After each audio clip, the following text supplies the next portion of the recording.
एक छोटे बच्चे की पैदाश कब्ल अज़ वक्त हुआवर इस बच्चे को सांस लेने में दुश्वारी होतू ये इसके माँ बाप और घर वालों के लाक इंतहाई तशवीशनाक सूरत हाल होती है। जी हाँ नाजरीन, ऐसा ही एक वाक़या ज़िला निर्मल भैंसा शहर के आरविश चिल्ड्रन अस्पताल में देखने को मिला, जहां डॉक्टर नरेश बंडेला ने एक नौमौलूद बच्चे को कामयाबी के साथ वेंटिलेटर और सर्फिक्टेंट के बगैर सिर्फ सीपीएपी की मदद से सांस लेने के काबिल बनाया, जिसके साथ ही ये सूरत हाल को एक खुशगवार अंजाम तक पहुंचा दिया है। डॉक्टर नरेश ने सीपीएपी टेक्नोलॉजी का डॉक्टर नरेश ने बताया कि आमतौर पर ऐसे हालात में बच्चों को बचाने के लिए वेंटिलेटर का इस्तेमाल और सर्फिक्टेंट अद्वियात का इस्तेमाल किया जाता है, जो फेफड़ों को खोलने में मदद देती हैं। लेकिन इस केस में डॉक्टर नरेश बंडेला ने एक नई तकनीक का इस्तेमाल किया, जिसमें सिर्फ सीपीएपी की मदद से बच्चे की हालत को बेहतर बनाया गया। इस इलाज की कामयाबी का नतीजा ये हुआ कि बच्चे को सांस लेने में बेहतरी आई और अब वो कुदरती तौर पर सांस ले रहा है।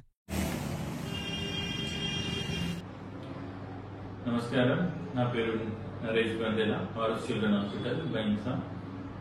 ఈ వారం రోజుల ముందు నెలలు తక్కువ ఉన్న బేబీ, బరువు తక్కువ ఉన్న బేబీ, తీవ్రమైన శ్వాస ఇబ్బందితో ఉండే ఈ బేబీ, దీన్ని రెస్పిరేటరీ డిస్ట్రెస్ సిండ్రోమ్ అంటారు. నార్మల్గా అయితే ఈ బేబీకి వెంటిలేటర్, సర్ఫెక్టెంట్ అవసరం అవుతుండే. కాకపోతే మనం బబుల్ సిటప్ అనే మిషన్ సహాయంతో 5 రోజుల పాటు ట్రీట్మెంట్ చేసేసి ఈ బేబీని ఇప్పుడు బయటకు తీసుకొస్తుండే. ఇప్పుడు బేబీ చాలా హెల్తీగా ఉంది, బ్రెస్ట్ ఫీడింగ్ మీద ఉంది, వెయిట్ కూడా ప్రాపర్ గా గ్రోత్ అవుతుంది.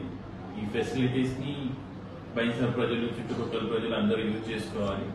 Thank you.